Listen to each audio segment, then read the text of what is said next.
man, it's that time again. The top 10 TV shows of 2016. Hey!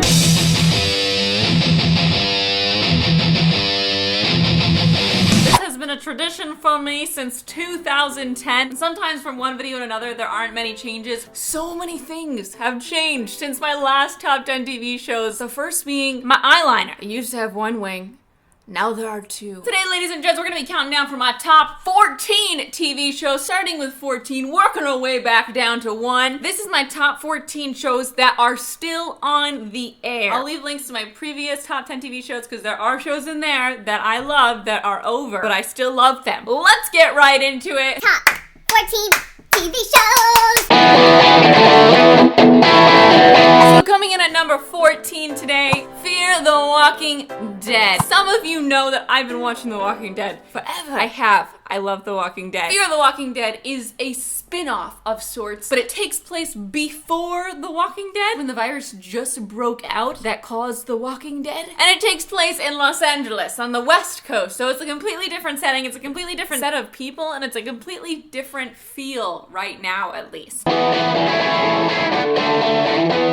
Outlander! I think Outlander is a fantastic show. Why is it so low on the list? I don't want to say that the show is depressing right now, but the show is depressing right now. It doesn't get much more upsetting than that one episode of season 2. You go into every episode knowing this is gonna be hard. Number 12 is an oldie, but a goodie. And when I say oldie, I mean like a classic favorite on my list. The Vampire Diaries. I know, right? You didn't expect it to still be here. Season 7, what?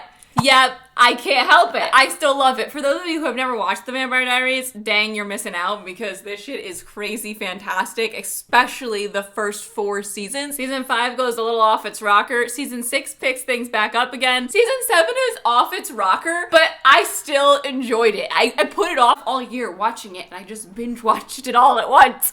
And I missed it so much. Elena's not in this season, and so I resisted real hard. I did, but eventually I came back, as you knew I would, as I knew I would. I'm too attached. And if you love The Vampire Diaries, you're gonna wanna watch this season. You just are. Yeah, Elena's not there, but like, it's not until she leaves that you realize how great the cast is. The storyline is literally batshit crazy, but the cast sells it so well. They're so good. I don't even care. I don't even care what's going on. Love it. So it's at number 12 because I did resist. I wasn't like waiting every week to watch it. Good news is there's only one more season. Elena is gonna come back for that season. I don't even know if she's confirmed it, but I'm calling it right now. Nina is coming back and I am excited. I am so excited. 11.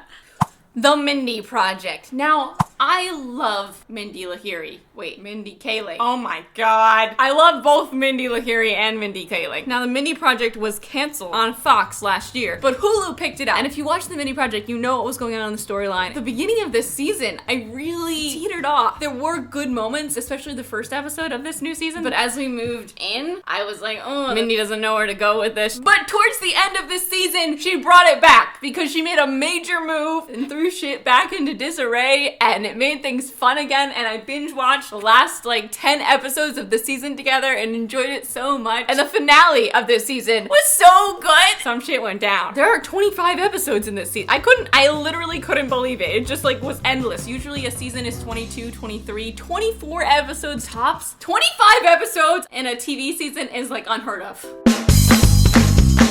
Coming in at number 10. 10. The Walking Dead. I'm so invested, man. I'm shipping Rishon. The finale of this season pissed me off. But I'm still excited. I'm still gonna watch. If you don't know what The Walking Dead's about, I mean, really?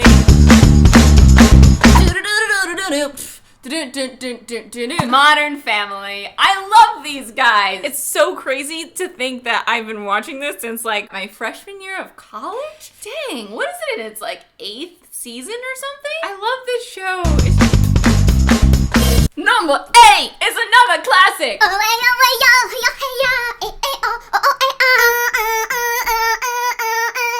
Yeah, so it's Survivor. I've never had a consistent ringtone longer than I've had Survivor as my ringtone. I don't want anything else. It's my favorite thing. I love Survivor. I'll wit, outlast, outplay. If you haven't watched Survivor yet, it is on Amazon Prime now. Jesse finally started watching it, and I'm so glad because there's so few people to talk about Survivor with. It's the only reality TV show that I love. Like, I watch The Amazing Race. It's not my favorite. You know what my favorite is? Survivor. My number 7 this year is New Girl. New Girl is so sweet, it's so cute, and so wonderfully awkward and funny. This season they did something weird where Jess had a baby, the actress had a baby, and instead of like pausing production of the show or something, they made like 5 episodes without her. The main character wasn't in the show. They took away the theme song. Who's that girl? Who's that girl? It's Jess! It was weird, they brought on Megan Fox, but now she's back, and everything's wonderful again. And the season finale, I loved it so much. I love the sweet, hilariously awkward comedy combo rather than the awkward, mean, depressing comedy, which is also a thing. And I enjoy it sometimes, but it starts to depress me and I can't hold on to it forever. Like Louis C.K. I watched the first season of that show. Really funny. Got into the second season and I was like, this is just making me sad. I can't handle it. Goodbye, Louis. I'll watch your comedy specials. I can't watch the show. I can't wait for next season of New Girl. It wasn't amazing this season. Like last season was amazing. I think that was season 4. The 100. I'm saying the 100 now. You finally brainwashed me into correct pronunciation. That's rare for me. I was saying the 100 for a long time. This show is phenomenal. It's on the CW. As we know, CW's been kicking ass these last few years. The 100 is Lost Reborn. As you know, or maybe you don't, Lost is my favorite TV show of all time. And the 100 is like Lost regenerated with teenagers. And I have a whole video about the 100 if you want to hear me talk about it more and pitch it to you completely. You can click on it right here. It's on Netflix. It's so good. Give it a few episodes. Coming in at number 5 is another new show for my list. And that show is Vikings. Bum, bum, bum, ba-na-na-na-na-na. If I had a heart. I love the show. I love it so much. If you don't know, Vikings is on the History Channel. It's about Vikings. It's kind of Game of Thrones-esque, except it's way more concentrated and way less magical. It's so good. Oh god, watching the show just makes me feel more badass as a human. Like there's so many battle sequences and they're so intense and they're so good and they look so real, at least to me, who has no training with weaponry, you know? But to my eyes, these sequences look absolutely beautiful and the characters are fantastic. The lead guy, oh, I love him. It just finished up its 4th season.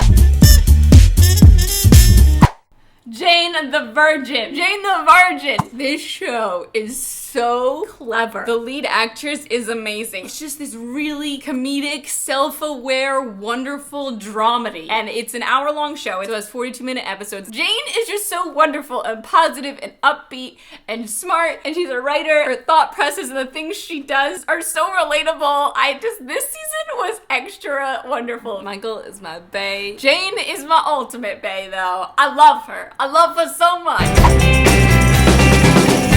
And then at number 3, we have Game of Thrones! Oh my god, I'm so happy to have Game of Thrones back up at the top of my list. Last season of Game of Thrones wasn't my favorite. And it was on my previous list, but it was definitely like much lower than I usually have it. Because that season was just so much setup and anticipation for no payoff. And a lot of people gave up on the show. And I'm here to tell you, if you gave up on the show, you gotta come back and watch this season. It's one of the best seasons Game of Thrones has ever had. The last 5 episodes especially, shit, man, dang, oh my god, the finale, the episode before the finale, so excellent. I've never felt so excited, I don't think, about, I mean, I have. There have been moments in Game of Thrones, but like, I'm so excited about the plotline in general, rather than like certain plot lines, you know, like all the plot lines are coming to fruition. Everything is happening because we only have, what, 2 more seasons? There's an end point. A lot of people get upset when shows project an end point, like season 7 is gonna be our last season. But that is the best thing you can have for a show. Putting an end on the storyline lets you fill in the middle of the storyline with no filler, random shit episodes. Everything is focused on getting to that end point. Shit can happen because we know that's our end. Everything awesome is happening. Everyone I love's about to rise up, rise up, rise up. It's all very exciting. And if you stopped watching, go pick that shit back up. You won't be sorry. You will not be sorry.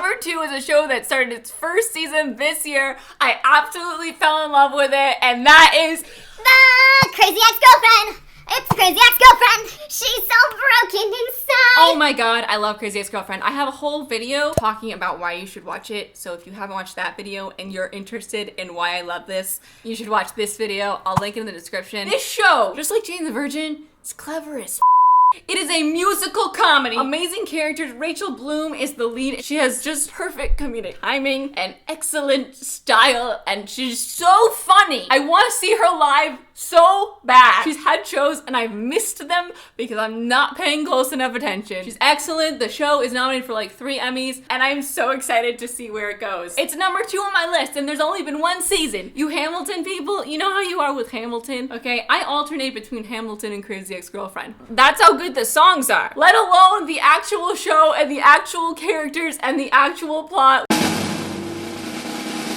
And number 1.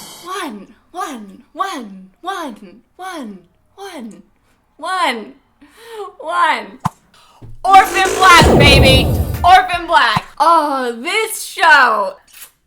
Oh god. I have so much respect for everyone who works on this show, but especially the lead, Tatiana Mansley. And I know I say her name wrong. I think I'm saying her last name wrong. The basic premise of Orphan Black is that an independent private company had this illegal human cloning experiment going years ago, and they dispersed these clones around the world because it was illegal. And now they're about 30 years old. They're finding each other. They're all played by Tatiana Mansley, okay? It's like this thriller, intense, crazy, amazing show. Every character Tatiana plays is amazing. The characters that other people play are amazing too. I've gone to their Comic-Con panel last year. They're amazing together. Their chemistry is so wonderful. It was so fun just to watch them talk. I went to like a million cast panels last year, and some casts just don't have that. And that's another reason why this show is so good. And it's a show that I think is better when you binge watch it. You just enjoy it more because there are a lot of little intricacies that you forget when you let time go by. But it's so good. My favorite clone is still Helena. I also love Allison. I also love everyone else. Mad respect, yo. Did I say that it was on the BBC? Orphan Black is a BBC show, but it is on Amazon Prime. What I would do is watch seasons 1 through 3 on Amazon Prime, and then when you get to season 4, I would cough up a 20 and just buy it, because that's what I did. So worth it. Maybe it was $30. I think it was 20 or something. Next season is its last season, and a lot of people were upset, but this is a show that needs a last season. Like, you need to know when it's ending. I can't wait for new episodes. Tatiana Mansley, though, everyone who watches the show is demanding her Emmy, and I think she was been nominated, but she hasn't won yet. She best win this year. You'll understand when you see. You forget that it's her. You forget that everyone is played by Tatiana Mansley. A new one will walk on and you'll be like, wow, this one is really interesting. This actress is funny. And then you're like, wait, this actress is that actress and that actress and that actress and that actress, and they're all the same actress. Yes! So that, ladies and gentlemen, is my 2016 top 15 TV shows. Oh wait, top 14. I'd love to hear what your top 10 TV shows are this year if I'm missing one. I am Christine. Thank you so much for watching. I make videos every Tuesday. I'm at Xtinemay on Twitter. I will see you next time. Goodbye!